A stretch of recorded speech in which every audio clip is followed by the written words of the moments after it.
En el Perú, según el Instituto Nacional de Estadística, hay 7.698.900 viviendas, de las cuales más de 3.200.000 tienen techos de cemento y de concreto armado. Otros 3 millones de casas tienen techos de calamina y fibra de cemento, y el resto de hogares tienen coberturas de madera, tejas y en algunos casos esteras. Si el 70% del total de las viviendas son autoconstruidas, cabe preguntarse en qué estado se encuentran los techos de los peruanos. ¿Se les da mantenimiento? ¿Cuánta importancia le damos a ese elemento estructural que nos podría salvar, por ejemplo, de las inclementes lluvias? Arquitecta, podemos ver al fondo una construcción de concreto y sobre esa construcción se ha puesto un techo de calamina, ¿no? Una calamina bastante liviana, digamos. Por lo que podemos ver, es un poco una construcción precaria, porque se observa que está bastante enclenque. Es muy importante que la calamina tenga los suficientes apoyos y esté sostenida fijamente con unos tirafones especiales para evitar que el viento se lo lleve o que se empose la lluvia. En este techo que estamos aquí mirando al frente, vemos cómo hay una cantidad de desmontes, elementos, todo lo que no utilizamos se va al techo. Eso es pésimo para las lluvias porque lo que nosotros tenemos que hacer es garantizar que en caso llueva, que estamos esperando lluvias fuertes, esta agua discurra, avance hacia canaletas, hacia sumideros. ¿Qué va a pasar? Se va a empozar, se va a obstaculizar, entonces al empozarse penetra. Este es un techo de adobe, de torte barro, entonces eso debilita las estructuras y puede causar serios perjuicios. Ese es un techo de calamina. ¿Cuál es el error en ese techo? El problema que tiene es la falta de mantenimiento. Los tijerales están con óxido. Eso es un problema porque al corroerse la estructura pone en peligro su estabilidad estructural. Y la canaleta está volteada.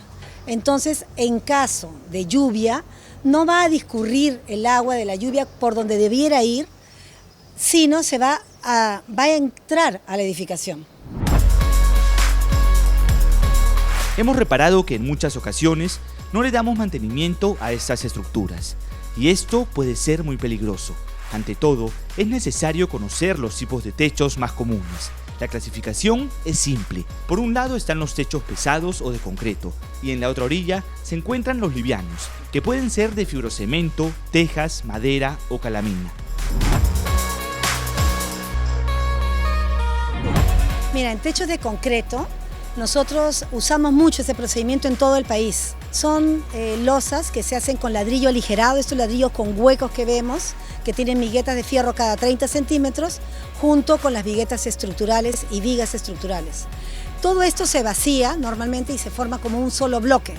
El techo de concreto aligerado, lo podemos ver acá en esta edificación nueva que tenemos al frente, y sobre ella se coloca un ladrillo pastelero. Este es el ladrillo pastelero. ¿Cuándo se utiliza, arquitecta, este ladrillo? El ladrillo pastelero se utiliza normalmente sobre techos de concreto. Puede ser de concreto de losa maciza o de ladrillo aligerado. Y es para justamente proteger de la lluvia y darle una mayor protección a los efectos de intemperie hacia el interior de la vivienda. Lo importante es que se sigan todas las condiciones de los planos originales, tanto en estructuras como en recubrimientos, el ladrillo pastelero, las inclinaciones y los sumideros que nos van a garantizar que en caso de lluvia no vamos a tener problemas de empozamiento, de caídas y todo va a funcionar de manera natural.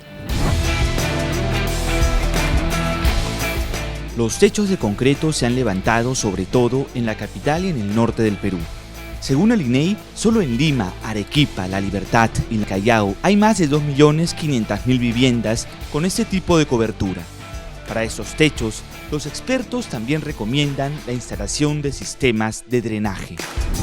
Lo que tenemos que hacer es abrir los orificios adecuados y colocar las canaletas de acumulación o los tubos que van a servir para acumular esta agua de lluvia, para luego ser desaguadas a un sistema de alcantarillado. La recomendación es pues que a las viviendas que van a sufrir estas lluvias, por la experiencia que ya han tenido en los últimos años, pregunten a un especialista, a un ingeniero que tenga, digamos, estas certificaciones o estas especialidades para que hagan un buen trabajo y tengan pues una vivienda que esté segura ante estas lluvias. Además de los techos de material noble, se encuentran los livianos. La gran estrella de este tipo de techo es el fibrocemento. Como su nombre lo dice, esta cobertura ondulada está compuesta por cemento, celulosa y aditivos impermeabilizantes. Arquitecto, hablemos sobre la instalación de los techos de fibrocemento. Hay que respetar, ¿no?, una geometría. En unas zonas de pocas lluvias, como puede ser Lima, que es prácticamente un desierto, el techo es casi plano. Se recomienda 12% de pendiente, ¿no?, que es una pendiente moderada, ¿no? Cuando se va hacia zonas de la sierra o quizá al norte donde la lluvia es mayor, la pendiente es mayor, ¿no? 30 grados puede ser, ¿no? Y en zonas de una lluvia bastante fuerte, que puede ser la selva, ya es casi un ángulo de 45 grados, ¿no? Entonces la lluvia puede caer y no haber problemas de que la lluvia, si se empoza, o sea, si la pendiente es casi plana, el agua se va a quedar empozada y va a tratar de entrar a la vivienda. Cuando tenemos un techo bien instalado de fibrocemento, va a ayudar a que no filtre el agua. Ahí podemos evitar un cortocircuito que podría generar una llama en la vivienda y generar una desgracia, ¿no? Otra cobertura liviana muy usada es la teja, un tipo de techo muy común en la sierra.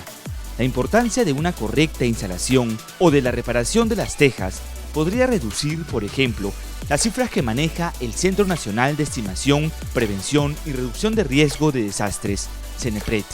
Solo en la Sierra del Perú hay 452 distritos que se encuentran en riesgo debido a las lluvias.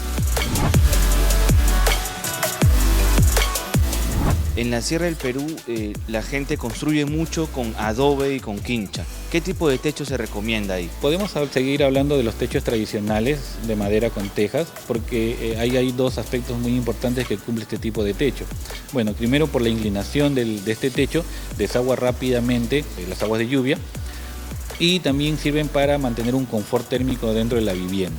Acá lo importante es que el volado del techo debe cubrir pues una extensión de 60-70 centímetros para que el agua de lluvia, sobre todo, no llegue a la base de estas viviendas de adobe. Otro techo liviano muy usado es el de madera. Según el INEI, más de 154.000 viviendas usan esta cobertura en todo el Perú.